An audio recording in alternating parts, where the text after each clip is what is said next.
এবার ঈদে আসতে চলেছে রাজকুমার, মুক্তি পেয়েছে সিনেমাটির গান রাজকুমার। জনম জনমের ভালোবাসা, গানটির নাম দেওয়া হয়েছে জনম জনমে ভালোবাসা তোমার আর আমার। অভিনয় থাকছেন মার্কিন নায়িকা কুটিনি কফি এবং থাকছেন জনপ্রিয় সুপারস্টার শাকিব খান। তোমার রূপ কথাতে আমি হব। জানা গেছে শাকিব খানের জন্মদিন উপলক্ষে রাজকুমার গানটি মুক্তি পেয়েছে। আর এই সিনেমাটি হবে সবচেয়ে জনপ্রিয় একটি সিনেমা, যেটা থাকবে পুরো ভারতীয় অ্যাকশন।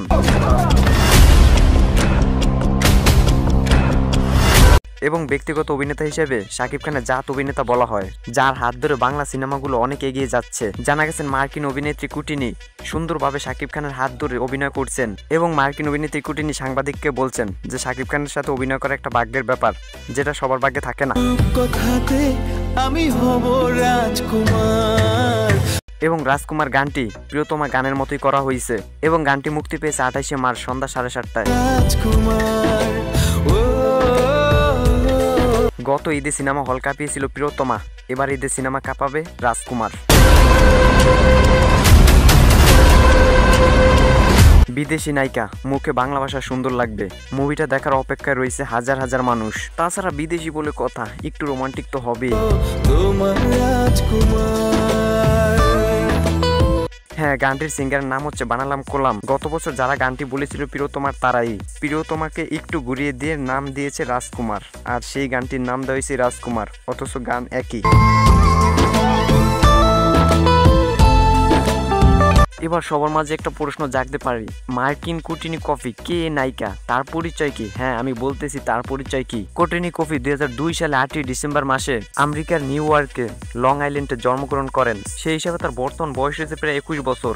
তিনি উচ্চতায় 5 ফুট 6 ইঞ্চি এবং ওয়েট 66 কেজি। জনপ্রিয় সুপারস্টারের সাথে দেখা যায় তিনি রোমান্স করেন।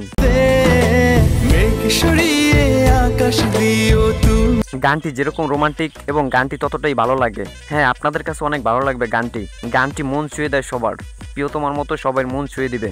জনপ্রিয় সুপারস্টার শাকিব খান হলিউড বলিউড সব পেরিয়ে এবার ধরেছেন আমেরিকার মেয়ে, মানে আমেরিকার দেশের মেয়ে। বিদেশি মেয়ে তো, তাও আবার কুটিনি কফিকে। তো গানটি কিন্তু অনেক সেরা হয়েছে। আপনাদের কাছে কেমন লাগে অবশ্যই কিন্তু কমেন্টে বলবেন। তাছাড়া আপনাদেরকে একটা নিউজ দিয়ে রাখি, এবার কুটিনি কফির পেটে দেখা যাবে বাচ্চা, তাও আবার শাকিব খানের। কারণ যুগে যুগে সে যেটা দিয়ে আসছে সেটা মিস করতে পারবে না। আশা করি এবারে সেটা দিবে। তো আপনারা কি বলেন অবশ্যই কিন্তু বলবেন। গানের ভিতরে যদি এত রোমান্টিক হয়ে থাকে, তাহলে বাস্তবে কিছু না কিছু করেছে, সেটা ভেবে নিও। তো যাই হোক, শাকিব খান যেন মিডিয়া ইন্টারেস্টটা এখনো টিকে রাখছে, এটাই অনেক কিছু। বাংলা সিনেমায় সেরা তিনি। হাজারো আলোচনা সমালোচনার ভিতরে শাকিব খান কিন্তু 1 বছর পর পর সিনেমা দিতেছেন। গত বছর দিল প্রিয়তমা, এবার দিল রাজকুমার। আর আশা করি সবচেয়ে ভালো হবে রাজকুমার। রাজকুমার হবে সবচেয়ে চেতা। তো এই ছিল আজকের ভিডিওটি ভালো লাগলে অবশ্যই লাইক করবা, চ্যানেল নতুন থাকলে চ্যানেলটি সাবস্ক্রাইব করে রাখবা, ফেসবুক থেকে দেখলে অবশ্যই ফলো করবা, আর টিকটকে দেখলে অবশ্যই ফলো করবা। আর গাইস, আপনারা তো জানেন যে আসলে এক একটা ভিডিও করতে আমাদের কতটা কষ্ট হয়, যা বলে বোঝাতে পারবো না আপনাদেরকে।